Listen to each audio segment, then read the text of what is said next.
Let me also offer my welcome to everybody to FDD. I'm John Hanna, as Cliff said. I'm a senior fellow here at FDD, and I'm really happy to be moderating what I think should be a very spirited discussion today, particularly if the audience joins in, as you will, toward a little later on in the conversation. The topic today is terrorism finance in Turkey, a growing concern, which of course happens to be the title of John Schanzer's very provocative, I'd say even controversial, but I think highly important news study just published by FDD.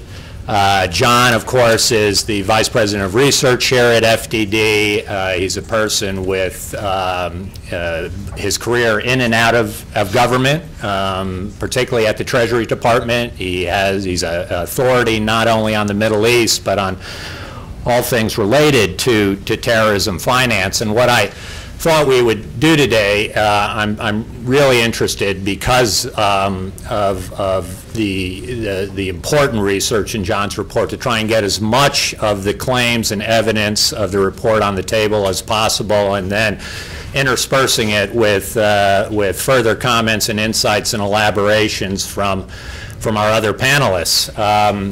Urge you all to read their printed biographies, but let me just quickly introduce them. We've got to John's immediate right here, Dr. Svante Cornell, who is an associate research professor at Johns Hopkins SAIS. Svante is also the director of the Central Asia Caucasus Institute and Silk Road Studies program at SAIS, and in his home country of Stockholm in Sweden, he is the co-founder of the Institute for Security and Development Policy. I've just recently gotten to know Svante, and I just have found him really one of the most knowledgeable and insightful people that there is about Turkey, and particularly Turkey's domestic politics, as well as in trying to understand what it means for the United States and how the United States might best managed some of the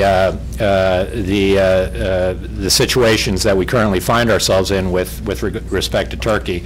On Svante's right, we've got Tom Joscelyn. Tom is a senior fellow here at FDD. He is our resident, and I think one of Washington's top experts on al-Qaeda, al-Qaeda's affiliates, and al-Qaeda's activities and operations around the world. Tom is also a senior editor at Long War Journal. Frequently testifies in front of the Congress, and a regular contributor. In particular, his articles can be found at the Weekly Standard in addition to other publications. And then finally, we're really happy to have with us at FDD John Cassara. John is a 26-year veteran of the United States government. He worked in both the intelligence and law enforcement communities, also a very deep expertise in the areas both of the Middle East and in terrorism finance. So we welcome him and really look forward to his contributions today. Before, though, that I turn to John's report, it's obvious there's enormous big things, dramatic developments in Turkey, particularly in recent months, but over much of the last year, beginning in particular with the Gezi Park protests of last summer, and then the corruption scandals that rocked Turkey in December, which have gotten some attention here in Washington, probably not nearly as much as they deserve. I fear we're entering into a very turbulent time with respect to Turkey's domestic situation, and perhaps in terms of Turkey's relationships with the United States and the West. And it's a perilous time, and I think it's going to require great care and skill in trying to navigate ourselves through the upcoming months and years.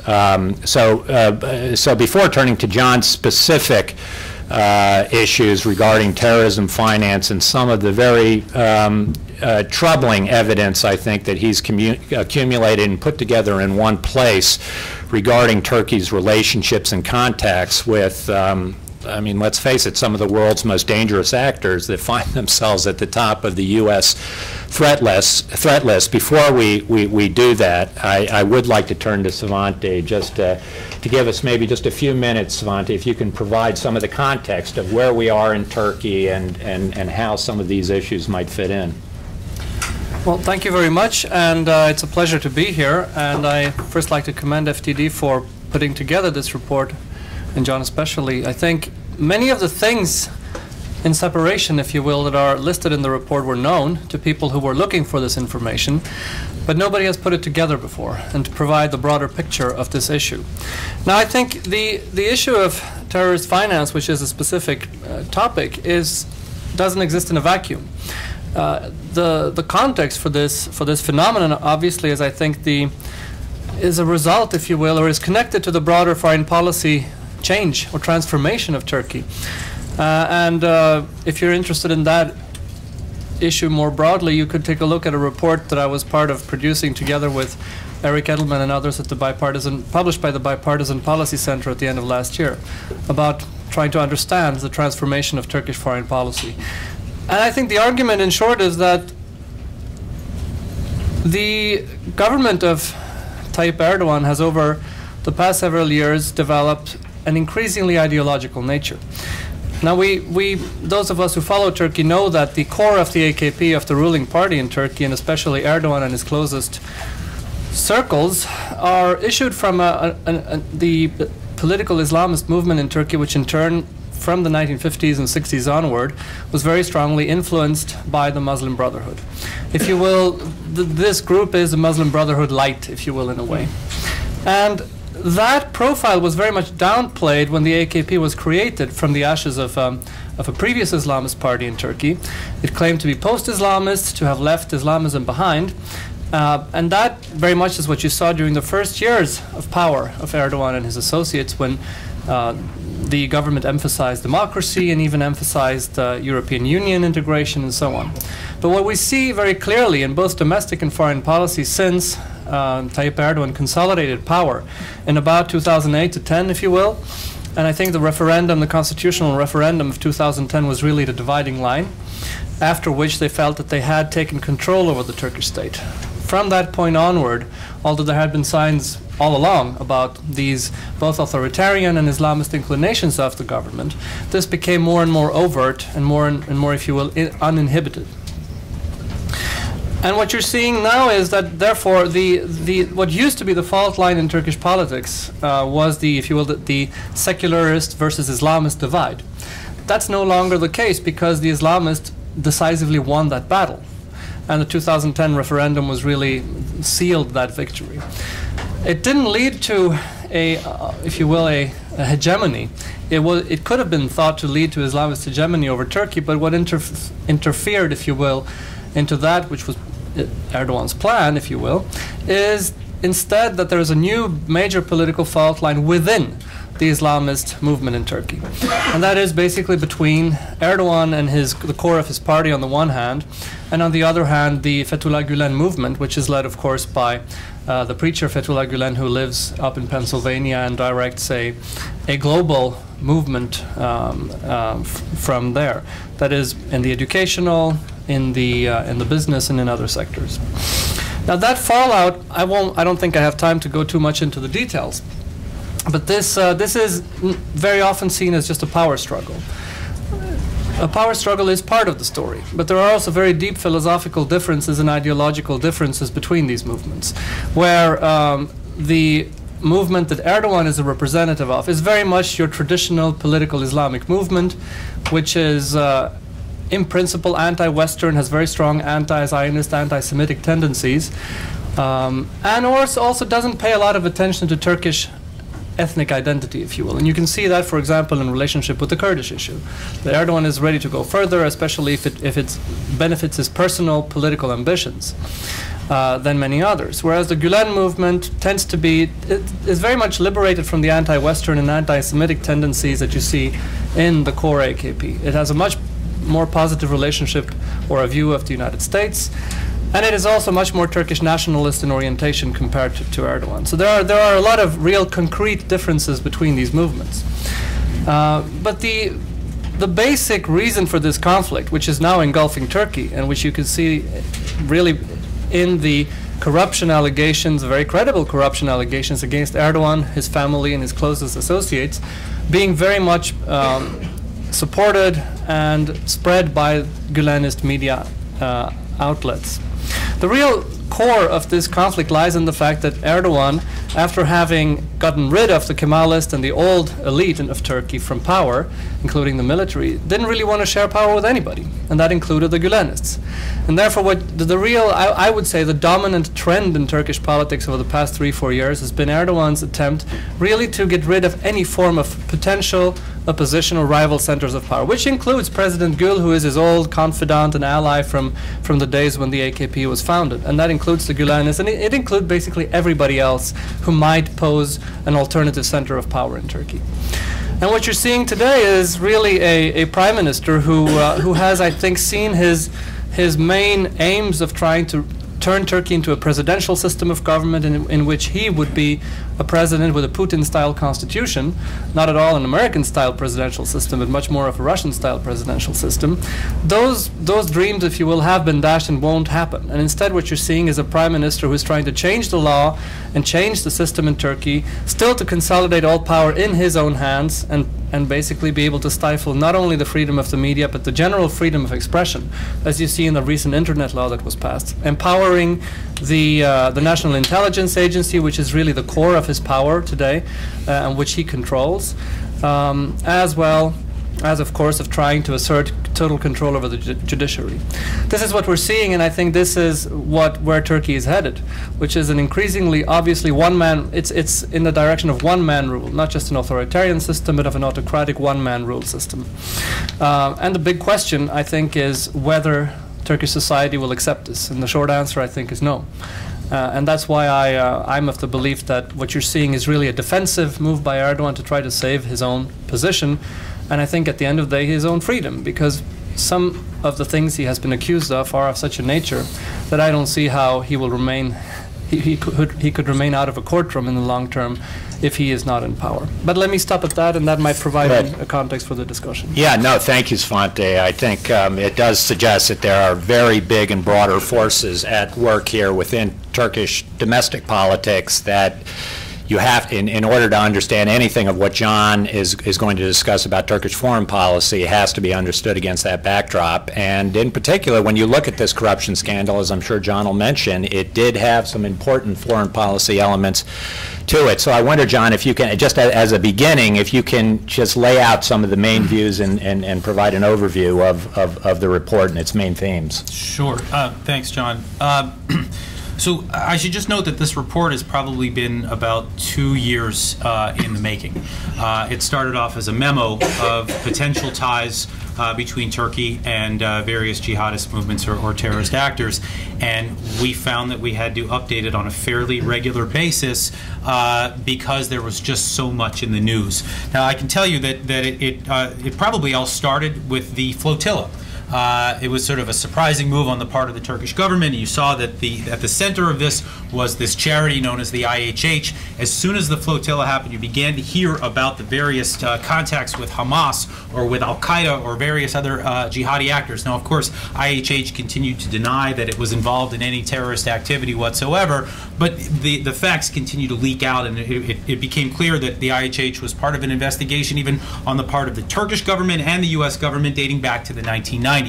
From there, you had to start to take a look at the ties between Hamas and the Turkish government. And we continued to see reports of material support, financial support, and then from there, we saw some headlines that broke last year about the so-called gas for gold scheme. This was an illicit scheme that took place between Ankara and Tehran that yielded Iran some $13 billion at the height of the sanctions regime designed to prevent Iran from going nuclear.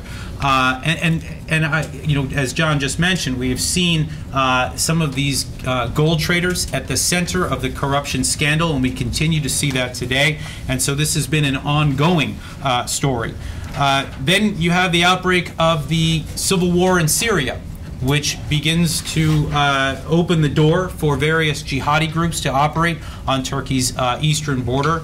The stories begin to circulate that there are a number of jihadi actors that are not just on the Syrian side of the border, but that they have taken up shelter on the Turkish side of the border, that there are jihadi financiers who are dispersing cash from Turkish territory, that there are guns that are coming in to various actors via Turkey into Syria, and of course, even most recently, some of the revelations by the U.S. Treasury that Turkey is part of a jihadi pipeline that connects Iran to Kuwait, to Turkey, and then to Syria in terms of providing cash and weapons to the jihadis.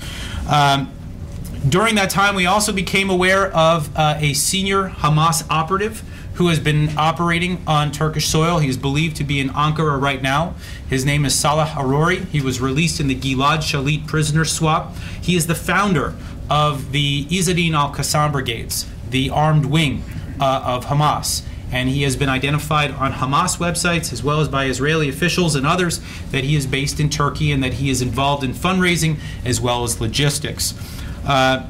Then I became aware of Turkey's non-compliance with the Financial Action Task Force, that it's out of compliance with its own the international community's terrorism laws, that it has not sufficiently criminalized terrorism finance and money laundering, and that it has not gone after the list of al-Qaeda financiers who've already been designated by the UN. And in fact, Turkey has been out of compliance with its obligations dating back to 2007. So this is really this is a long trend line here. And then finally, just another note or two, and that is that we've got this Chinese missile deal that is now in place, where the Turks have willingly entered into at least an initial agreement to purchase a weapon system from a designated Chinese company that has already been involved in providing proliferation materials to Iran. And now, as the corruption scandal has erupted, right at the center of all of this is a man by the name of Yassin al-Qadi. Yassin al-Qadi, of course, was designated here in October of 2001 for financing al-Qaeda. He's been delisted at the UN, delisted at the EU, but the Treasury Department still holds firm to this designation. And apparently, according to Turkish press anyway, he has had the red carpet treatment, that he's been running around inside Turkey, that he's, according to some reports, has not needed a passport or a visa, that he has business interests there. And again, this continues to pop up in the Turkish press.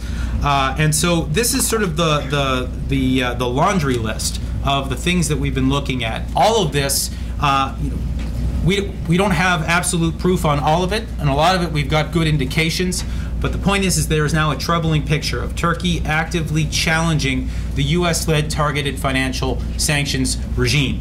That these are all designated entities, and Turkey, despite the fact that it's a NATO ally and an important US strategic ally, it appears now to be challenging the very system that we constructed more than a decade ago to make sure that terrorism finance was held in check.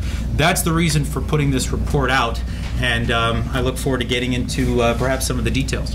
Yeah, no, John, you know, always the question in these things, as you say, is there's a question of what part of this is the actual intent of the Turkish government to try and challenge the system and to challenge U.S. interests by dealing with all of these individual actors, and how much of it really is just a lack of capacity. Have you developed a view on that, and do you think the evidence points in one way or another? Well, look, I think it's a combination of both. Certainly on the Financial Action Task Force, and I certainly want to hear from John on this, it could be that there's a lack of capacity, but I also think there's a lack of will. I mean, if you're on this list now, this gray list for 7 years, you know, I think that gives you enough time to get your act together. Part of it has to do with, for example, the Turkish view of terrorism itself. And whether, you know, some of these portfolios, if you will, really constitute terrorism. I mean, Hamas is not a terrorist organization in Turkey. In fact, because it's not designated at the UN, the Turks have, they can basically say that this is not a problem from their perspective. They disagree with the designation of the Nusra Front, for example, in Syria, and there was an open disagreement on that. And so, again, they don't necessarily see terrorism in the same way that we do. Certainly, the IHH, and I met with officials from the IHH in September or late August of last year, and the IHH is very much seen as a legitimate organization. It is almost a state NGO, if you will, for Ankara, and so a lot of this is just about the way that they view things. And look, even on the part of the gas for gold scheme, it's interesting that for the first 6 months, it was clear that this was done off the in a way that was off the radar, to say the least. After it was discovered, after $6 or $7 billion had already flowed into the Central Bank of Iran, the United States offered a waiver for another 6 months to allow them to complete the transactions. And so you're going to hear, of course, the government of Turkey say, well, look, if the U.S. government says it's okay, then what's the problem? And so part of it, I think, is it's about messaging on our part. Part of it is about will on the part of the Turks. And then, look, one other, I think, quick point here to make is that some of these policies are at odds with themselves. In other words, if what you're doing is you're helping Iran circumvent sanctions, and then Iran is pumping money into Syria to prop up Bashar al-Assad, and then you're supporting the jihadis in Syria to fight the Assad regime, well, then you're supporting both sides of that conflict. And it makes no sense that this would be the policy of Turkey. And so I think there are still a lot of unanswered questions. And part of this was just about putting it out there so we can get a better understanding of what's going on. Yeah, I wonder if we can just drill down on a few of these. Tom, can I turn to you to just quickly talk about your perception of on the al-Qaeda question and the al-Qadi questions and Turkey's links to all of that and how that works? Sure. Well, there are a couple of interrelated issues. The first is that as the war in Syria has dragged on, Turkey has been indisputably the principal gateway for foreign fighters entering Syria, and American officials have repeatedly complained that Turkish officials have not been more discerning in terms of who they're allowing in and what sort of facilitation pipelines they're allowing to exist into Syria. We know, according to the U.S. Treasury Department, in October of 2012, and then again just recently, earlier this month, the Treasury Department has said that there's a core pipeline. Now, this is not just loosely affiliated here. There's a core pipeline for al-Qaeda that answers directly to Ayman al-Zawahiri, the head of al-Qaeda, that runs from Iran through Turkey and also gets support from Kuwait. Now, why the Iranians are allowing this pipeline to exist and to help the other side of the war in Syria, there are a lot of competing theories for, but the bottom line is that Turkey is seen in this pipeline as sort of a key node for facilitating the movement of fighters, terrorists, weapons, cash, those sorts of things from Kuwait. Now, what's interesting about that is the U.S. Treasury Department has said that on multiple occasions. The Iranians have replied by basically releasing the head of that network, even though he was temporarily detained, so they obviously don't care that the U.S. is targeting this. And Turkey, as far as anybody can tell, sort of only on occasion will crack down on various terrorist cells or various organizations, but by and large has been a very sort of permissive environment for these types. So that's the big picture. Now, one of the big issues, John mentioned the Nusra Front, which is part of this core pipeline that runs for al-Qaeda. The Nusra Front answers directly to Ayman al-Zawahiri. There's a ton of evidence on this. It is al-Qaeda. That's what it is in Syria. I can give you a whole dossier on that if you want. But the Nusra Front is interesting because basically countries such as Turkey have at times been very willing to basically work with or turn a blind eye to the Nusra Front because it's seen as not unacceptable to them because they're opposed to the Assad regime and they're actually on the same side as the sort of jihadis that Turkey wants to support. What's interesting about the Nusra Front is it was actually branded in such a way by al-Qaeda to basically solicit this type of support. At first, they didn't want to come in and say, look, hey, we're al-Qaeda, support us against Assad. They actually brand themselves as sort of this victory front in Syria to garner support and basically have nations like Turkey look the other way. So what I would say in the long run in terms of al-Qaeda in Syria and Turkey's relation to the groups in Syria, my big concern is that groups like Jabhat al-Nusra that are either al-Qaeda or directly tied to al-Qaeda will be seen and continue to be seen as sort of legitimate opposition to Assad's regime as opposed to something that we should be much more concerned about. The other issue here is Yassin al-Qadi, who you brought up, who's a very senior alleged terrorist financier. As John said, he's been delisted by both the UN and the EU. He's somebody who the U.S. Treasury Department continues to keep on the designation list. Qadi and his lawyers, of course, I have to say, strenuously object to any of the allegations against him and claim that he's totally innocent of all of them.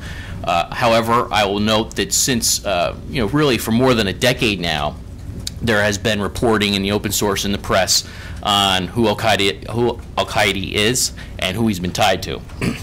And there actually are court documents on this as well. And the Qadi story is fascinating because here's a guy, Yassin al-Qadi, who's accused, think about this, on the one hand of being, by the U.S. Treasury Department, accuses him of operating fronts on behalf of al-Qaeda and mingling with the very senior leadership of al-Qaeda throughout his entire career, basically. And on the other hand, he is, according to many, many press reports, a very close friend of Erdogan and Erdogan's closest advisors. And Erdogan has been very open about sort of defending Qadi in the press and against any of these allegations. One of the things, to give you a sense of who Qadi is, this is a guy, if you go back in December of 2008, okay, there was a report in the New York Times.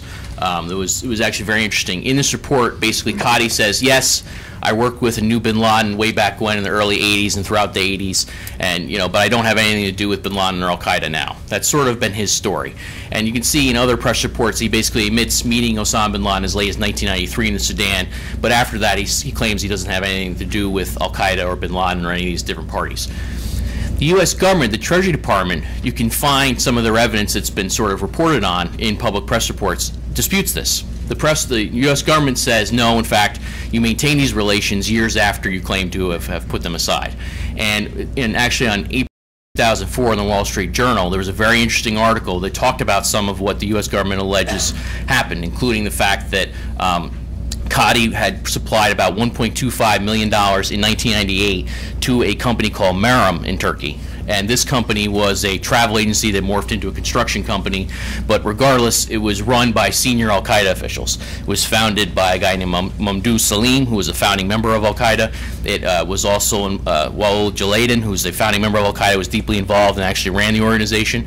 And this organization, Meram, actually gave the money that was collected from Qadi to build the Al-Aman University in Sana'a, Yemen.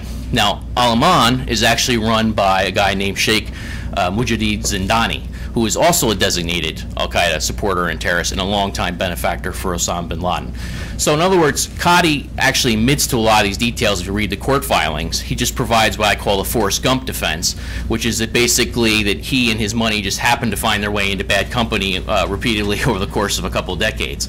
Of course, the U.S. government disagrees with that. But the bottom line is you're dealing with a guy here who, throughout his entire life, he admits to having close ties or knowing very senior members of al-Qaeda. He's accused by the U.S. government of being a financier for al-Qaeda, and at the same time, he is a known personal friend of Erdogan and Erdogan's closest advisors, and they defend him. So that's sort of the Qadi picture, and I think it's a very important window into sort of what's going on here in terms of Turkey and terrorism finance.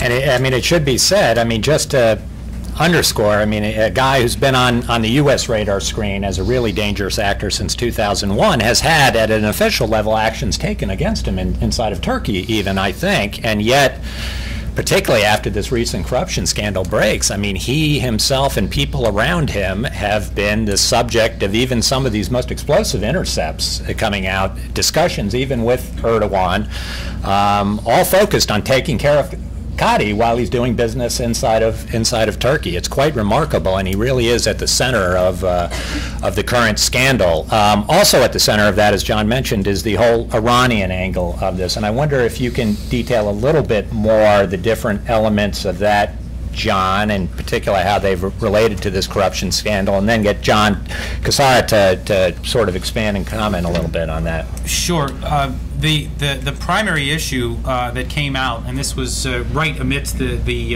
eruption of the scandal back on December 17th of last year, was that there was a figure known as Reza Zarrab. He has come up multiple times in the headlines in Turkey. He is allegedly a gold trader who had paid off ministers According to some of the reports, he provided an expensive watch to one minister. He bought a piano for another one. And the underlying story here is that he was buying influence among the Turkish elite to continue to facilitate this gas for gold scheme that was $13 billion worth of gold between 2012 and 2013.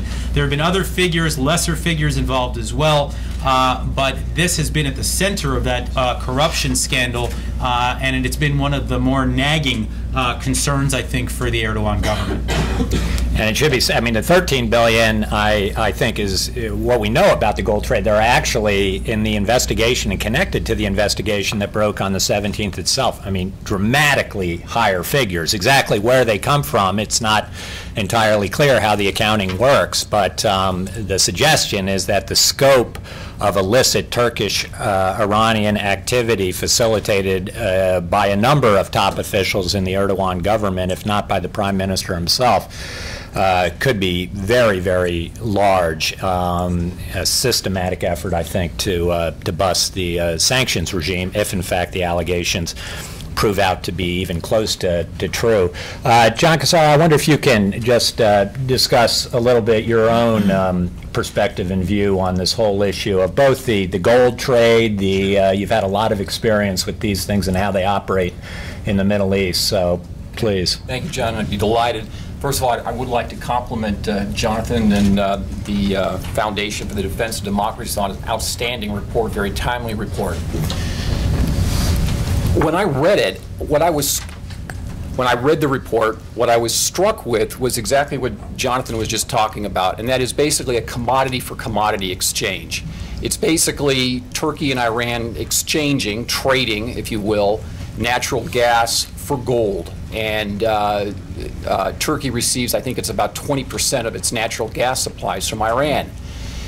But this is symptomatic of a much larger issue, not only between Iran and Turkey, but also in the region, in the Middle East and South Asia. In fact, these types of things occur literally around the world, including in this country. And those are trade-based money laundering, the misuse of the international gold trade, and underground finance, informal value transfer systems, parallel banking, hawala, call it what you will. It's underground finance.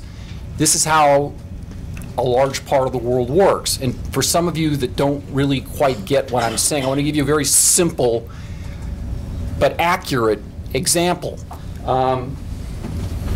This is a bag, okay? And say, for example, you've got a gold courier. And this gold courier, actually, the gold couriers move internationally. There's a stream of them that move, for example, from Milan's Malpensa airport into JFK every day. But there's just as many that move, say, for example, from Istanbul into Dubai. And in this bag, a similar bag, they declare gold. Say, for example, they're declaring $500,000 worth of 18-karat Italian manufactured gold. And they fill out all the paperwork, and everything appears in order. And they go through customs, and customs are swamped. I used to be a former customs officer, special agent. I know this, okay? Did investigations along these lines. The problem is, what's actually in the bag? Is it 18-karat Italian gold as invoiced? Is it 24-karat Indian gold? Is it 22-karat Saudi gold? Is it 12-karat Walmart special gold? Is it gold-plated lead? All right? Is this bag really worth $500,000? Is it worth $1 million? Is it worth $5,000? What they're doing is they're transferring value via gold. I can launder money with anything, but if I have a lot of money to launder or value to transfer, I would choose a commodity like gold because of its intrinsic value, because it is worth just so much. Now, you say, well, is this actually still going on? Absolutely. There was just an article in the BBC the day before yesterday. 4 tons of gold moving into Dubai, which was really, it wasn't gold at all. It was gold-painted silver. 4 tons of gold-plated silver being refined by Dubai's largest refiner, okay? By the way, the gold that basically moves from Turkey into Iran basically transits Dubai. I used to do a lot of investigations in Dubai.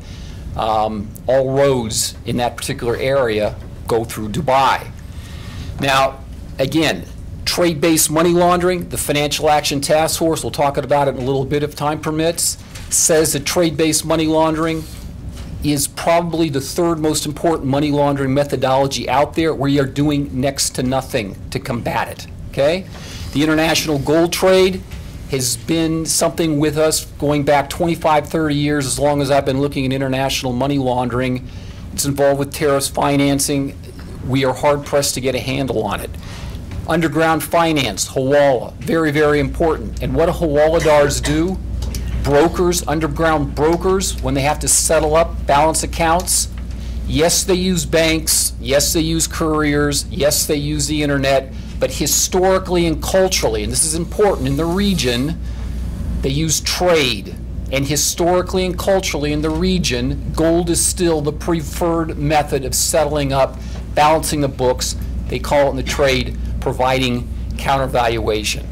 Just as a quick war story, a number of years ago I was in Dubai and I was working sanctions violations, and I was talking to an Iranian import-export broker, and I was talking to them about trade-based money laundering. I was talking about over and under invoicing. I was talking about halal. I'm talking about settling up. Same things we just mentioned.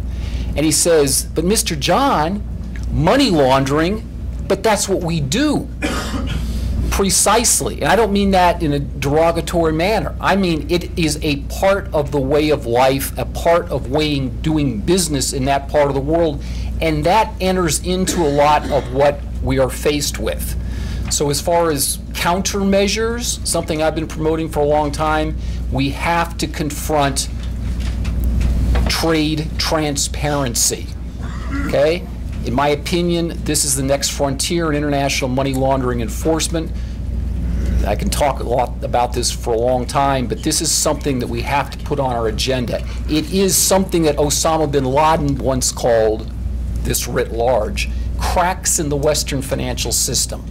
Cracks in the Western financial system. These kinds of financing methods successfully go around our financial transparency reporting requirements that we have worked so hard to put in place, not only in this country but around the world. This kind of thing is a way to get around the barrier, and they do it very successfully. Great, thank you, John. John, I wonder, I want to be able to move to questions here quickly, but I wonder if you can lay out in a little more detail, because it's been in the news lately, in particular with regard to some of the increased Hamas activity in the West Bank. But I wonder if you can talk a little bit about the Hamas connection and provide a bit more detail on the evidence that points in that direction. Sure, thanks, John. And I'm actually wondering maybe if Svante, if you want to also talk about that for a minute, given I think the sensitivity in Turkey about Hamas. I mean, to be sure, Turkey views Hamas as part of its broader Arab Spring policy. I think the idea was initially to integrate Hamas into that new political order that was purportedly developing as the Muslim Brotherhood came to power in Egypt or Tunisia or what have you. Now, of course, a lot of that has changed over time. The fall of Mohamed Morsi, let's just say uncertainty about the Nahda movement in Tunisia, you get a sense that Erdogan has kind of lost a grip on that order that he was trying to forge. Yet I think what we're seeing right now is a doubling down on Hamas.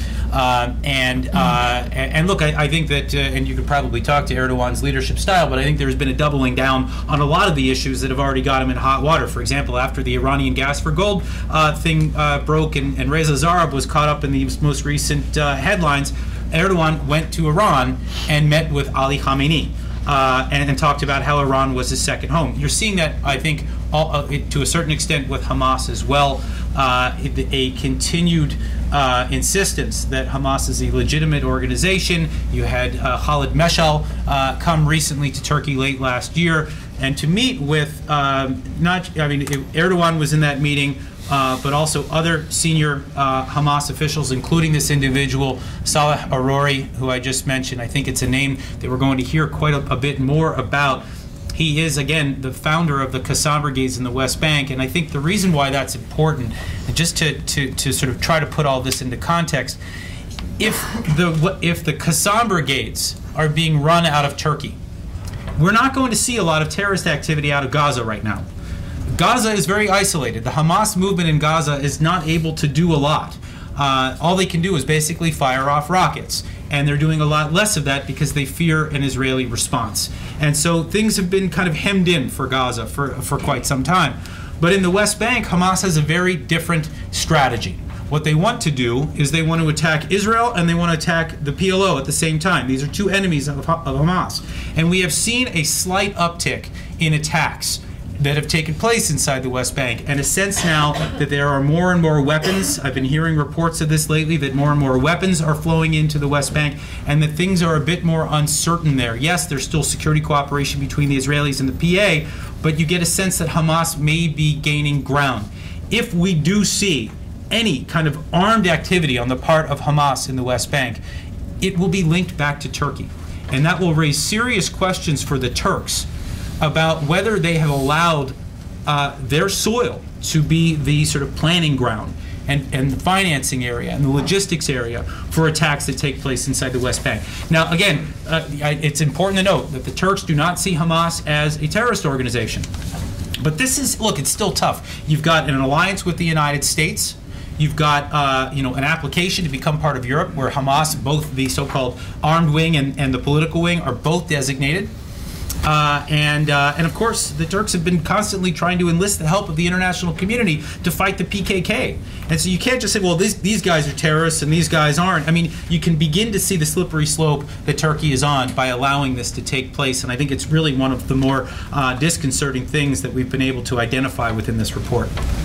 Svante, we've only got a couple of minutes before I want to go to Q&A, but I want you to be able to comment on anything you've heard. But I also want you to maybe talk a bit about the fact, while somebody like John has been studying this for a couple of years now and putting together all of the strands of evidence on this, why it's no accident that some of these more hot-button issues regarding the Iranian connection with Zarab and the al-Qaeda connection and the al-Qaeda link to Turkey, why they've come out, how to explain why they've come out now in Turkey. What's the reasoning and rationale for that?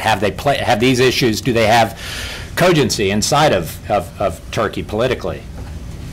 Well, let me just say that with Hamas, I think this is among the connections that go back the longest. This goes back to about 2004, when you could see that already, long before, so to speak, the other Islamist inclinations of the Erdogan government became widely visible, it was already clear that there was a particular interest in Hamas, not just in the Palestinian issue, which you could probably understand given, Turkey's traditional on a popular level also engagement for this issue, but there was a particular interest in Hamas and a disinterest on the part of the Erdogan government for the Palestinian Authority.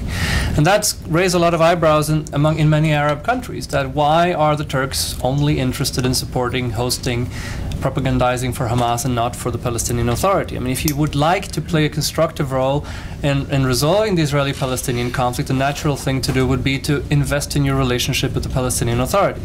But Turkey, and under Erdogan, went out of its way to legitimize Hamas in many different ways.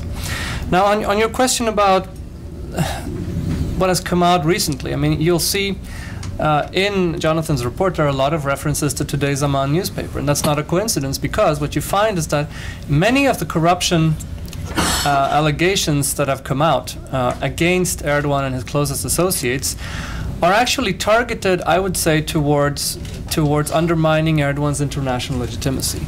And the Gulen movement and Zaman and today's Zaman are news outlets affiliated with the Gulen movement and have very much focused on these issues that they know are detrimental to Erdogan's international standing. That's unrelated to the veracity. I think we can all say that the veracity of these claims are beyond doubt in most of these cases. But it is clear that this is being used as ammunition in the internal struggle in Turkish politics. And that's one of the reasons why you're seeing continuously the al-Qaeda story pop up, especially in Zaman and today's Zaman. It's not a coincidence. Now, the bigger question is to what extent this registers domestically in Turkey. And I think here the jury is probably out. It seems to me that most people in Turkey don't find this to be becoming, if you will, if you want to use that term, of the great Turkish nation, of engaging in these kind of things. However, will it be a significant electoral liability for Erdogan? I'm not so sure, because I think a lot of people who, for various reasons, including the fact that many people who are very disenchanted with Erdogan and his government still are not really willing to vote for any of the opposition parties because they don't really feel that they are credible alternatives. So there's a big problem of a political vacuum in Turkey, that if there was a credible center-right alternative to Erdogan, I think his electoral standing would very rapidly disappear. You could see this, and most people in Turkey believe that the corruption allegations are true. They believe that the government is engaging in an effort to covering them up. But still, at the end of the day, people look around who to vote for, and I'm not sure that this is going to have a decisive effect. I mean, it's going to leave some people will definitely have this as a reason not to go and vote for the AKP, but I'm not quite sure it will have a decisive impact. Okay, thank you. Lots of interesting food for thought on the table. Big question still of what, if anything, the U.S. might do about this, both regarding the internal situation in Turkey and this very troublesome foreign activity, in order to protect, do what, whatever we can to try and protect and preserve what historically has been an incredibly important partnership for the United States. And but I fear for too long has been overlooked, the natural inclination of people in government, and I know, having been one, is to look the other way. If it isn't completely broken, let's just carry on until tomorrow. I fear, though, that we could be approaching a point in the road where if we don't deal with it, other people are going to deal with it in a way that is not going to serve the U.S.-Turkish relationship particularly well. So I think it probably is a time, and John has done a service for us to begin having a public conversation about these issues. Let me go ahead. I'm going to turn to people in the audience. If you could just make sure that you please stand up, identify yourself, wait for the microphone, and let me know that you want to speak. I'll call on you. But I'm going to call on my colleague here from the Turkish embassy and give him the prerogative of asking the first question from the floor. Okay, thank you. My name is Can Oğuz. I'm a political counselor at the Turkish embassy. Thanks for giving me this opportunity. I read the report very carefully, and I listened to your views very carefully as well. I'm not going to go into details about every issue raised in the report. I'll try to focus on the bigger picture. First of all, some of the allegations, most of the allegations raised in the report referred to, based on the various media reports, were denied by our government. So most of them are not true. The second thing is, when you look from the broader picture, I'm sorry, can you just make sure you speak really into the mic and loud so everybody can hear? And when we look at the bigger picture, I think we are missing the fact that Turkey itself has been a target of terrorism for decades. And not only one source of terrorism, but various kinds of terrorism, including al-Qaeda. 10 years ago, a little more than 10 years ago, al-Qaeda organized an attack in Istanbul in which many people were killed. And when you look at Turkey being a secular, democratic country in its region, having troops in Afghanistan, hosting a NATO radar, and being a NATO member, is in itself an anathema to al-Qaeda. So it is a serious threat for Turkey. What I'm saying is that, I don't want to go into details about the PKK terrorism and what we have suffered, and the terrorism financing related to PKK for many years that we have been working closely with our allies. But we don't see any reason why Turkey would be a hub for finance, because we are on the forefront of this. We are on the forefront of Syria, and we are taking, as we are a target of terrorism, we are trying to enhance our system. And this has been, we have made progress. Syria is a very complex issue. We have a 900-kilometer border with Syria. And, because of the events in Syria, we lost 74 citizens in 46 in one bombing attack along the border. So again, I mean, I think there isn't enough mention or no mention about, for example, what Turkey is taking against, actions Turkey is taking against al-Qaeda. I mean, you know, you can see the reports in the Turkish news about the law enforcement officers taking action against. Again, on FATF, you know, in the last week, the General Council of FATF in Paris, it has noted the progress. We know there are certain deficiencies in legislation, but over the past 3 years, we have been addressing this, and these progress have been noted in the report that Turkey has made considerable progress in terms of addressing certain deficiencies. There are certain deficiencies still lingering, but we have I'm just saying there's a will. One last question, thanks a lot. You know, I don't want to go into Chinese missile defense. Personally, I don't see any reason why Chinese defense is that. You know, it's been going on, it's a tender that's been going on since 2009, and everybody knew that Chinese were a part of this tender. And, you know, it has been based on technical merits, which is not finalized. I can, again, talk, you know, in private details of that decision, which is not final. But last thing is, on all these issues, we have a very good cooperation with all of our allies. You know, in the first place with the United States. At every level, we are discussing these issues, and we are sharing our concerns. And we are looking into this. This is a kind of a relationship we have with the United States, looking at the issues, share very frankly the concerns we have about each other, and try to address them. And I think one last thing, you know, there will be elections in Turkey in 30 days' time, and we will see. I mean, Turkey is a part of this part of the world. I mean, this is not Russia. I don't want to make any comparisons, because Turkey is different. Different country in a very complex part of the region. Please take into consideration that as well. Thank you very much. Good. Thank you very much. I don't know if John or anybody wants to comment, or we can just move on to the next question. I can make just a comment or two. And look, I think, first of all, it's important to note that what we're not saying here is that Turkey belongs on the same list as Sudan or Iran.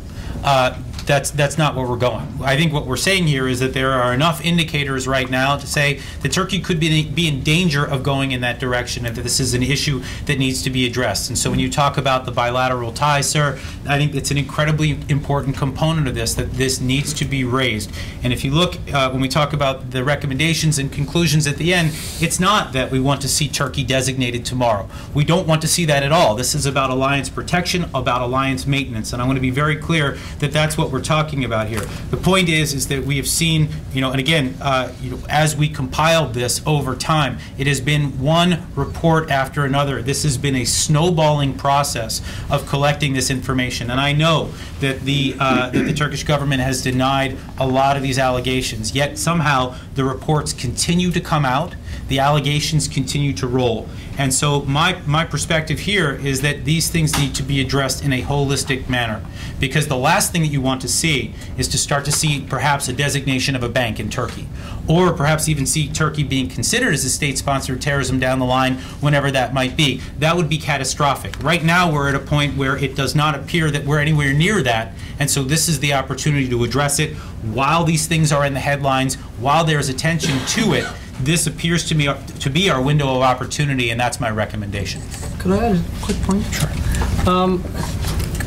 I think it's very clear that in regard to the issues that the report mentions and many other issues in Turkish foreign policy, one important point to remember is that what we've seen over the past year is a very narrowly controlled decision-making process where Erdogan himself, and in foreign policy issues, his foreign minister Ahmet Davutoğlu, and a very, very small group of people have been involved.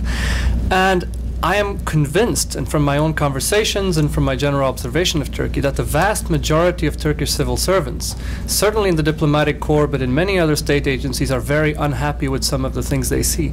And if this report contributes to giving the upper hand to the people in the Turkish system who very much dislike some of the things that Jonathan has raised in this report, I think that might be one of the major implications and the major, if you will, achievements in this report.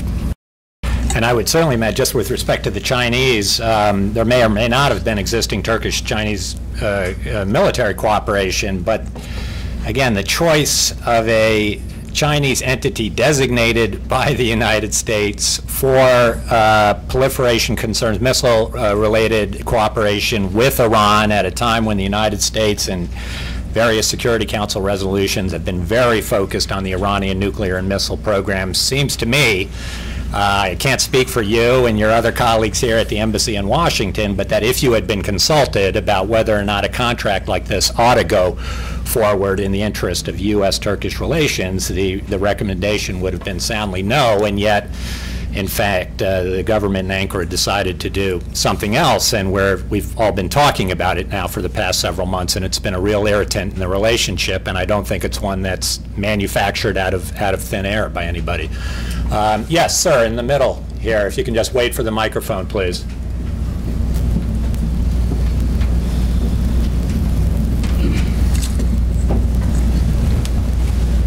My name is Tamam Al-Barazi. I'm a Syrian journalist. I just came back from Syria, liberated area. I was wondering, these names, representative of al-Qaeda and others. I mean, when ISIS or Dawla al-Islamiyya fil Iraq wa Sham took over Bab al-Salami, they closed it down, the Turkish. And anybody who entered there from ISIS, they were arrested. I mean, I don't understand how can they be pro-Al-Qaeda inside Turkey and anti-Al-Qaeda in Syria. And also they supported a lot the Free Army to attack ISIS. I don't understand how this can stand. Good. Tom, Yeah, Tom, can you address this? Yeah, no, this is easy to explain, actually. ISIS, if you've been watching, has actually been disowned by al-Qaeda's general command. They've sort of become their own entity unto themselves, whereas Nusra Front and others are still very much in the al-Qaeda fold and part of the al-Qaeda network. And the point here is that Turkey, along with other nations, sort of draw different lines around these than we would, which is that ISIS, yes, there have been actions against ISIS because it's become a problem in Syria and on the Turkish border and parts of Turkey. In fact, they've broken up ISIS cells inside Turkey who are planning all sorts of things.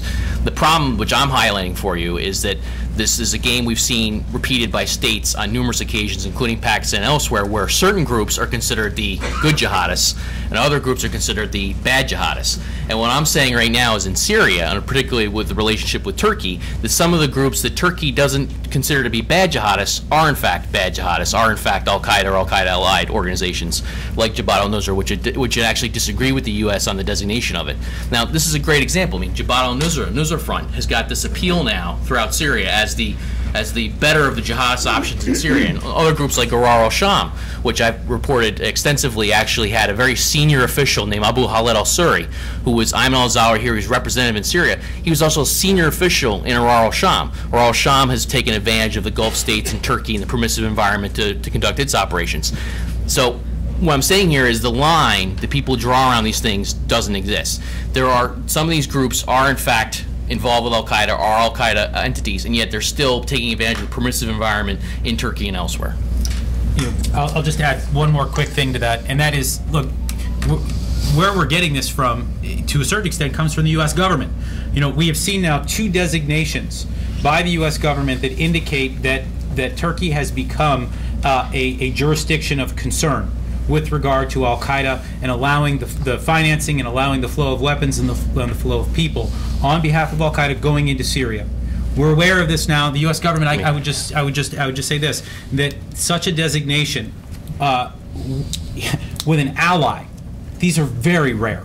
You do not see Treasury hand down designations like this where they will call out Turkey. To me, if I'm reading between the lines, and John, you may have your own thoughts on this, but the fact that Turkey would be mentioned in these designations is probably an indication of frustration on the part of the U.S. government, and I would think that it's probably a step towards something else unless things are fixed. Just add something real quick. Just real quick on the designation point. The first of those is October 12, 2012. It was a designation of the al-Qaeda network in Iran, and in that designation by the Treasury Department specifically mentioned that core pipeline, which answers to Ayman al-Zawahiri, has a transit node through Turkey. Now, this is the core pipeline services the Nusra Front, which is considered the good jihadist group or the good version of al-Qaeda in Syria and elsewhere. Okay, this is the anti-ISIS, and yet they answer directly to Ayman al-Zawahiri. The second designation along those lines actually came out earlier this month, which the Treasury Department named an additional member of al-Qaeda in Iran, and once again said that this core pipeline, when it answers to Ayman al-Zawahiri, is using Turkey as a key transit node into Syria. Okay, so this is the point between the good jihadis and the bad jihadis. What I'm saying is that some of the groups that Turkey considers to be the good jihadis, we don't, and clearly aren't. John, Yeah, just a quick comment. Not only, just follow up what Jonathan said, not only is the USG reluctant to basically point its finger at Turkey, an ally, but so is the Financial Action Task Force. Turkey is a member of the Financial Action Task Force. And for Turkey to remain on the gray list for such a long period of time, and even after the recent meetings there, that's tough to do politically. And everybody's pulling for Turkey. I personally, I've worked plenty of investigations with my Turkish counterparts over the years. They're very, very professional. But I know you would admit as well, there's a lot of work to do. They need some more transparency when it comes to particularly publicizing some statistics, like how many successful investigations, prosecutions there are. The number's very, very low. When it comes to money laundering and threat finance, this is the kind of progress that FATF wants to see. Yeah, you can put in place all these rules and regulations and procedures and all that stuff. The bottom line measurable, not only for Turkey, but for a lot of other countries out there, is what they're actually doing. And that's measured, the primary bottom line, successful prosecutions and convictions. And I mean, it should be said that as far as I know, and I think it's probably true, that this subject of some very troublesome jihadi activities through Turkey into Syria was in fact a subject that President Obama discussed with Prime Minister Erdogan all the way back during the visit last May. So again, it is an issue that I think is very much on the front burner for the U.S. government when it thinks about its cooperation with Turkey in the region. And by the way, the distinction on that was that the U.S. government was complaining that they weren't making the proper distinctions between the good jihadis and bad jihadis. That in fact they were considering a lot of, go ahead. I'm going to go all the way to the back to my former colleague and good friend, Ambassador Jim Holmes. Thanks, John. Jim Holmes, American Turkish Council. My question deals with the legitimacy of including in this litany of terrorism-supported financing the gold for gas transaction. I think people recognize that the infrastructure required for gas is considerably different than the infrastructure required for more flexible commodities like oil. And that indeed Turkey has an infrastructure which is quite inflexible in terms of its importation of gas and its requirements to meet both the economic and the humanitarian requirements of the country.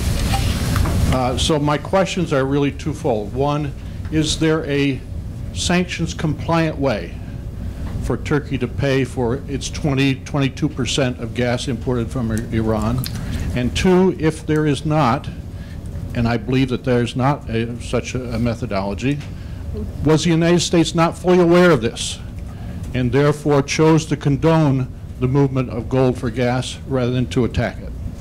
John. Yeah, it's a great question, and actually for anyone who's not seen the report that FDD's Mark Dubowitz released with Rubini Global Economics, I highly recommend it. It's called Iran's Golden Loophole.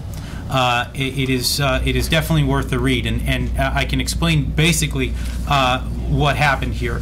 According to sanctions, of course, Turkey is going to buy gas from Iran. As you mentioned, it's 22%, and the infrastructure is not easily moved, it's not easily changed, and you can't just scrap what you already have. The pipelines are in place. And so no one would ever tell Turkey not to buy that energy from Iran.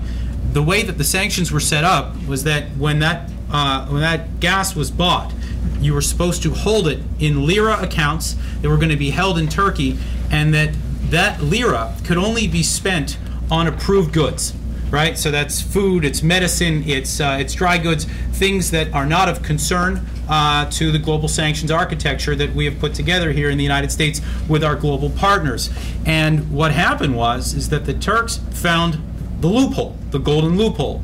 They found that they could allow that lira to be spent on gold, and the real loophole was that they were saying that it was not going to the government itself, but that it was going to individuals or entities within Iran, where they couldn't necessarily prove that it was going back to the government of Iran. Of course, we know at this point that almost all of that gold, of course minus some of the the cut that some of the gold traders got, which we've been hearing about during the most recent corruption scandal. But a lot of that went right back into the coffers of the Iranian central bank, and that's where the violation took place. Now, again, we knew about this after 6 months. It was revealed.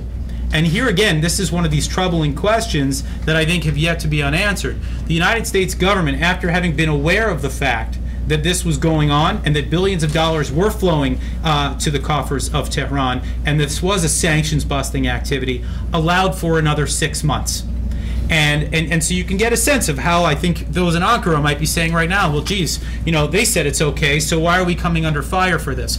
My answer to that is that for the first 6 months, they deserved the criticism. After that, it's our government that deserves the criticism. The fact that we would allow it to continue is still something that has not been made clear by the White House. Other questions? Right here. Warren, how are you? Good. Okay, two questions if I could. Just say who you are. Warren Strobel with Reuters. Two questions. For Jonathan, I'm interested in a character that's mentioned briefly in your report, Iranian character by the name of Babak Zanjani, who's now, I believe, in Evin prison outside Tehran. Can you talk a little bit about how important he was for the gas for gold deal and how important it is that he's now off the scene, designated by the U.S. and EU? And then for Mr. Joscelyn, I'm just interested in your theories about why Iran would be part of a pipeline that goes to Sunni jihadists that are, its moral enemy. Just curious. Thanks. Yeah, sure. Yeah, you asked the right question to Tom for sure. Get ready for a flood of information. On the Zanjani issue, look, I don't have all of the answers to this. We do know that Mr. Zanjani was designated by the U.S., by the EU. He was a known sanctions buster, and that he was operating at least one company, if not more than one company, on Turkish soil. And again, this is one of those things where, again, it looks like the defiance of the U.S.-led sanctions architecture, and so it's unclear why the Turks would allow this to continue. As for his arrest and his current residence in Evin prison, it appears to be more of a political issue within Iran. In other words, he appeared to be a figure that was more associated with the Ahmadinejad era. This appears to be a conflict with the new Rouhani administration, and the allegation is that he continued to hold, I think hundreds of millions of dollars that were owed back to the Iranian government, and so there's, I think, some sort of a discrepancy about how much of a cut he was due, and whether that was something that the current regime was inclined to allow him to continue. And so, again, I think a lot more questions. FDD's Emanuele Ottolenghi, if you've not seen some of the work that he's done on Zanjani, I recommend it very highly. And I think you point out in the report, it hit the companies that he was operating out of Turkey are part of a much larger phenomenon of perhaps thousands of companies that Iranian companies, front companies that are allowed to operate out of Turkey, and who knows what they're right. Good point. And just a quick postscript on that. There are at least 2,000 companies right now in Turkey that are owned by Iranians. Now, of course, we don't know whether, I'm sure say that most of those are probably not involved in sanctions busting. But the thing is that it appears right now, and this gets back to, again, the sort of capacity building that John Cassara was just saying, we don't know what Turkey has in place to be able to prevent sanctions busting from taking place on Turkish soil. It doesn't appear that there's a mechanism. There have been several arrests that originated in Germany or India that linked back to front companies that were active inside Turkey, and it was not Turkey that brought them down, right? It was outsiders that brought them down, and the Turks got basically egg in their face after it was disclosed that this has happened. And so the question is, how many more of them are there out there? And again, I think in light of everything that we're looking at here, is any of this happening with the complicity of the government of Turkey? If you believe the headlines, if you look at the way that this corruption scandal is unfolded, I would say it's not unfounded to think that there could be a few more out there. Tom, what in the world is Iran doing working with al-Qaeda in Syria? Well, I won't go full nerd on you on the Iran-al-Qaeda relationship, as John threatened. I'll just say this. What's interesting to watch this, though, is that, this has been the repeat allegation, not from me, but from the State Department, the Treasury Department, over and over again. And it goes back to July 2011 when the Treasury Department announced the designation of Yassin al-Suri, who leads the al-Qaeda network in Iran. Then in December 2011, the State Department announced a $10 million reward for al-Suri, making him one of the most wanted terrorists on the planet. In February 2012, the Treasury Department then releases another designation of Iran's Ministry of Intelligence and Security, the MOIS, saying that they've been providing facilitation for al-Qaeda, including al-Qaeda in Iraq, which, as you know, targets Shiites. Then in October 2012, once again, the government comes out with yet another designation naming additional members, an additional member of the network in Iran, the al-Qaeda network in Iran, and saying that Yassin al-Suri has been temporarily, or so they thought, imprisoned in Iran, probably because as a result of the designations earlier, and a guy named Muhsin al-Fadli had replaced him, a Kuwaiti. Now, Muhsin al-Fadli is so important in al-Qaeda, he's one of the few guys who actually had foreknowledge of 9/11, okay? And he takes over as the head of al-Qaeda's network in Iran. So now we're up to October 2012. Well, earlier this month, the Treasury Department, flash it forward a little bit, and this is also in the country reports on terrorism for the State Department too, by the way. But earlier this month, the Treasury Department came out with another designation, naming another additional member of the al-Qaeda network in Iran, and they said that Yassin al-Suri, who's one of the most wanted terrorists on the planet, is actually back in the game, and he's actually been freed from Iran to resume control over the network, al-Qaeda's network in Iran, even though the U.S. government had made a big stink over this and said, hey, here's this guy, Yassin al-Suri, in Iran, facilitating al-Qaeda's network, and Iran temporarily detained him. They let him out and go back to work. Now, what's interesting is that the Treasury Department and State Department announcing this, particularly both in their October 2012 designation and earlier this month, and they actually coordinated a piece with Al Jazeera that I re-reported because it was very interesting, actually said that in fact that this network is actually supporting Nusra Front in Syria, which of course goes against Assad, which of course answers Ayman al-Zawahiri, which is completely on the opposite side, the RGC, Hezbollah, and everything else in Syria. So this is just a long-winded preface to answer your question is I don't know exactly why the Iranians are allowing this to happen. There are a lot of theories. Okay, let me just outline real quick. There are a lot of theories. You know, there's a theories from they want to bolster al-Qaeda's hand to a certain extent so that Assad can claim he's really fighting al-Qaeda. I don't really buy that because I think you can point to enough al-Qaeda actors in Syria that they don't really need that. Part of it may be intelligence, maybe monitoring what's going on, trying to keep a hand in these networks and what's going on.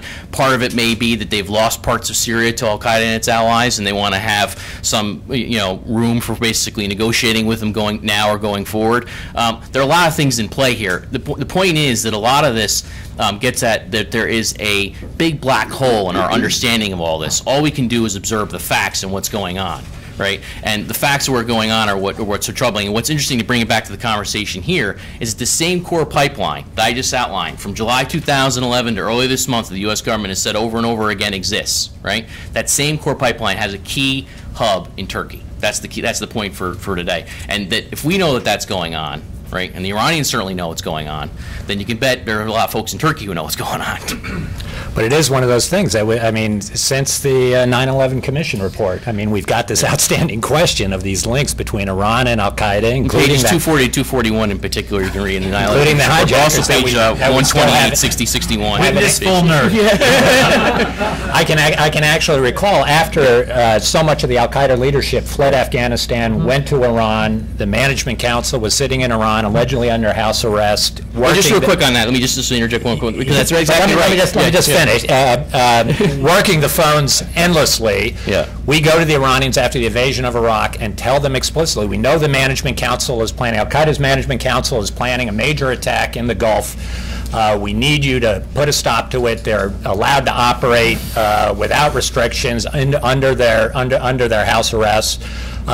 Deliver that message explicitly to the Iranians, and lo and behold, in I think it's May of 2003, Riyadh, the bomb goes off in Riyadh, a major blast that kills a lot of people in Saudi Arabia. And again, the question of ultimately why Iran is engaged in these kinds of very, very provocative activities that at that time I think stopped any chance that we were going to have any kind. It's the thing that people forget when they talk about this great Iranian outreach to the United States after the invasion of Iraq. They forget this incident with the management council and the attack in Riyadh. Go ahead. Well, just by the way, President Rouhani was one of the chief spokesmen for the Iranian regime when the U.S. was leveling those allegations publicly, as was the Saudis.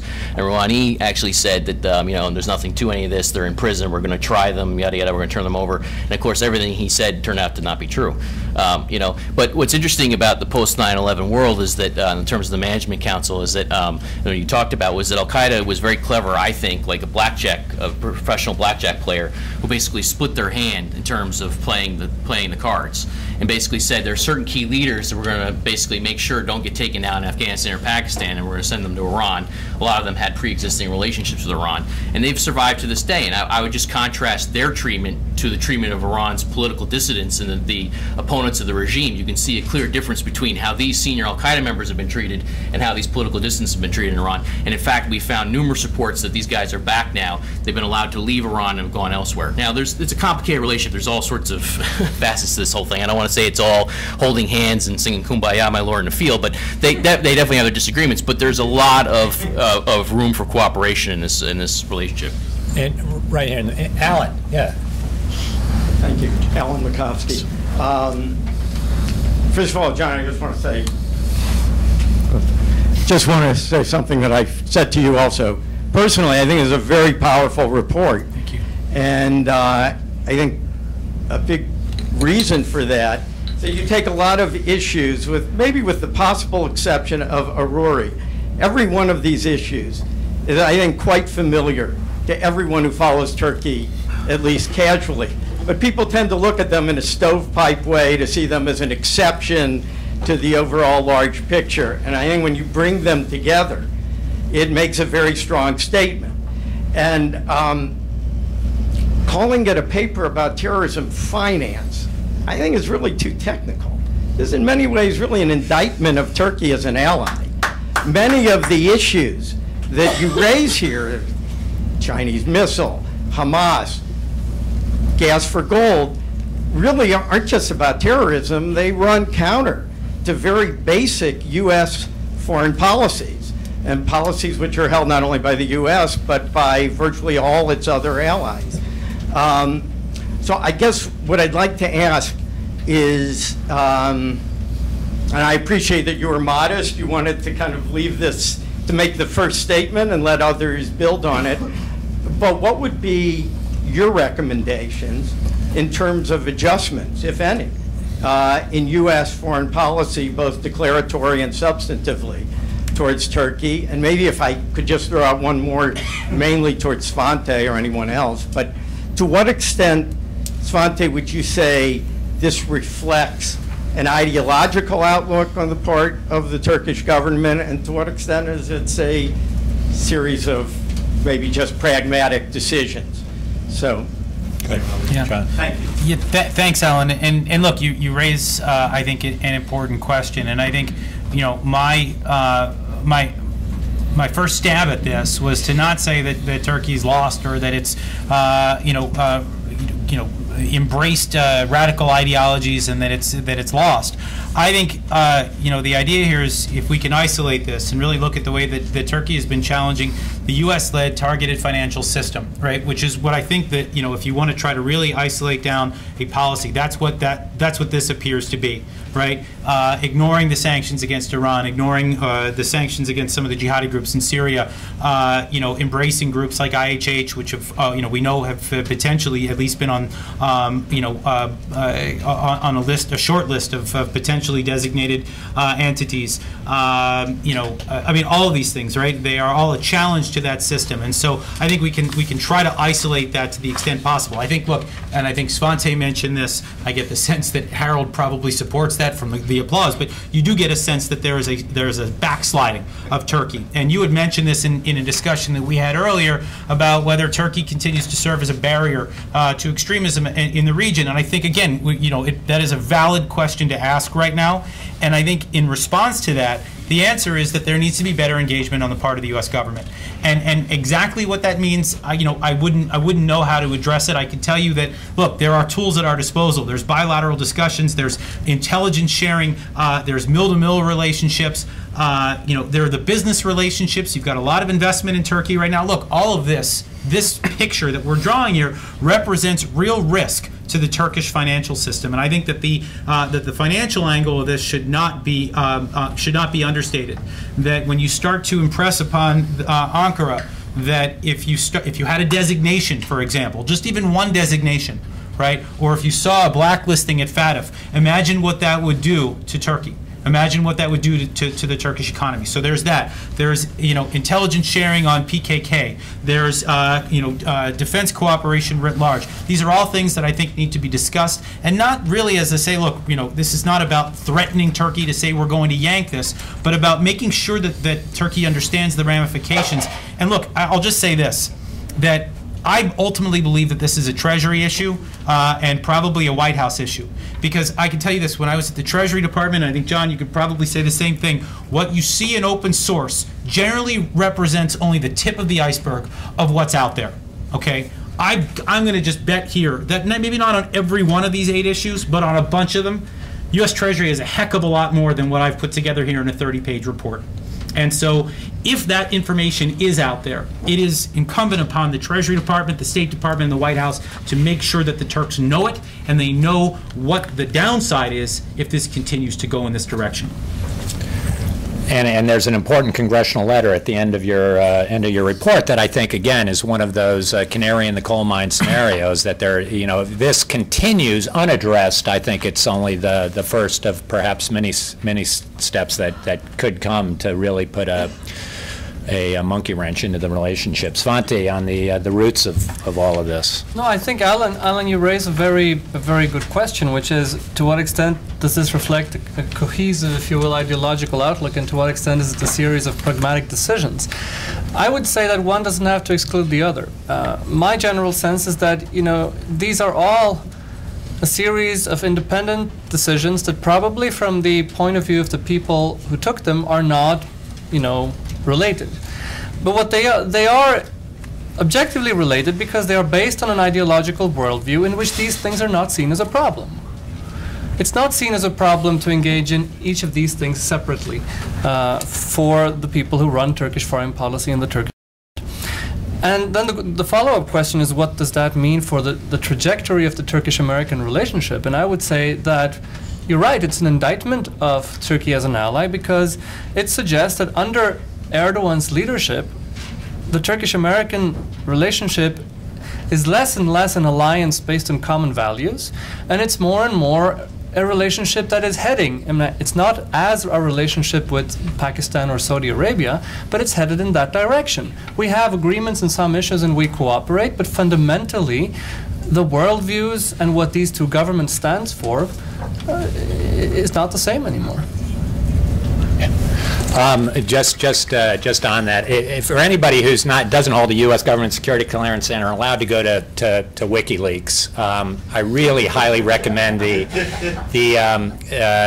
diplomatic cables of my former boss and colleague Eric Edelman, all the way back in 2004, 2005, which I think a lot of people disputed when they finally read these. There were a lot of people. He had a large part of the U.S. government against him at the time writing, but if you look there now, you see all of the things that have come out in this corruption scandal 10 years ago, talking about the dangers of corruption, of the government's tendencies toward Islamism, towards authoritarianism, the anti-Americanism, anti-Semitism, anti-Zionism that were in some ways inherent in the roots of the AKP Islamist coalition, as well as some of the foreign policies that you see today. So while these may be, for a lot of people, a very recent phenomenon, there were people, including some people in this room, that sort of saw and raised some of the alarm bells. I know with me personally, when I was in the U.S. government, about whether Turkey under this particular kind of government and this particular ruler, and it is the individual personality of Tayyip Erdogan that I think is really quite crucial here. Two quick things if we've got time. Cliff, if you want to say something, and then Harold to close. Just very quickly, NATO. NATO is an alliance, after all, during the Cold War that was meant to defend the West against the threat of communism. If NATO is a coherent organization today, we could have a different separate debate on that for a couple of hours. Surely the ideological threat is from Islamism and jihadism in its various forms. At what point does NATO decide to discuss whether Turkey, which we've described as being Islamist, still belongs in NATO? And if it is in NATO, at what point does that organization become nothing more than a kind of debating club for nostalgic people? John, do you want to? I'll just make a quick note. NATO has been very engaged on this question of the Chinese missile deal, and they have expressed a lot of concern. And actually getting back to Alan Makovsky's question, I think NATO is maybe another tool, right, where if NATO can engage with Turkey on this and to make sure that it is able to convey its concerns. That is one more way of getting at the Turks. Also, by the way, the EU, I think, can be incredibly important here. But the problem that I see is that no one is speaking up right now. That you have this corruption scandal and everybody's treating it only as a domestic issue, and that we don't get involved in the domestic affairs. It's Gülen versus AKP, and let's all stay away from this. In the meantime, you continue to see the intersection of terror finance or broadly, jihadi activity or whatever you'd like to call it. It continues to pop up, and we continue to pretend that it is only a domestic issue. That is an important role for NATO, U.S., EU, etc. I think that's where they should be engaging, and unfortunately, right now. And again, I think because of this idea that you don't want to rock the boat with the Turkish relationship, that it's a strategic ally, and you don't want to kind of throw the baby out with the bathwater, we've ignored it, or we're trying to ignore it. My sense is that if this stuff continues, and the headlines are unbelievable every day, sensational headlines, if they continue, it's going to be, I think, impossible for the U.S. to stay out, and hopefully NATO and EU as well. And I would stress, I think, our first principle, it seems to me, has to be, given how important this relationship has been to the United States historically, what an important and vital role Turkey has played as a buffer to extremism, as a close political and military ally in the region, that we, our first priority needs to be doing everything we can as a government to preserve and protect this relationship and insulate it from these kinds of things. My own sense, after having experienced this for a decade and participated and at some level been complicit in looking the other way and not dealing with the nub and grabbing these problems by the horns, that we've ended up in a very bad place where the relationship, we're now having these kinds of conversations of what's going to happen to Turkey and NATO, and I think that's the type of thing that we got to avoid, and I think that Jonathan in his report is urging us, let's deal with this now before it does become a crisis in the relationship. Last word to Harold Road. Harold, if you can make it quick, we've only got a couple of minutes. All I want to do is make a contextual comment here. During the Cold War, the KGB and the CIA worked on certain projects together, and that wasn't unusual, and the same is true with Iran and Erdogan here. It's not a problem. Certainly the jihadis, the Sunni jihadis can work with Iran and have. They have a common enemy, the West, America, and all of the other allies that we have. As to why Erdogan would and his cohorts would be so interested in Hamas, Erdogan, one of you said before, was a Brotherhood guy, a Muslim Brotherhood guy. That's true. Hamas is too. Morsi is too. That's why it makes so much sense there. And one other thing, Gülen versus Erdogan. Erdogan, again, being a Brotherhood guy, Gülen is a Turkic nationalist, and there is a there's a Turkic Islam, and it looks down on the Arabs. It hates the Arabs. And that is very, if you go, for example, to the Gülen schools in Central Asia, and you look at the curriculums, and you listen to people who've been through this, you see, they don't like the Arabs. They hate America. They hate the Jews, they hate the Christians, they hate the West. But much more important in the end, they hate the Arabs, who are primitive and inferior people from their point of view. And that's the basis of that problem. Okay. Thank you. Thanks, Harold. We got to close it out here. I want to turn to John if there's any final words. Anybody else on the panel, any final words? I'd say the WikiLeaks cables also have a bunch of stuff on Iran and al-Qaeda. Yeah, I'm sure they do. All right, everybody, please join me in thanking the panelists. Congratulations to John on this study. The conversation should continue, and it will continue here at FDD. We hope to see you next time. Thanks very much.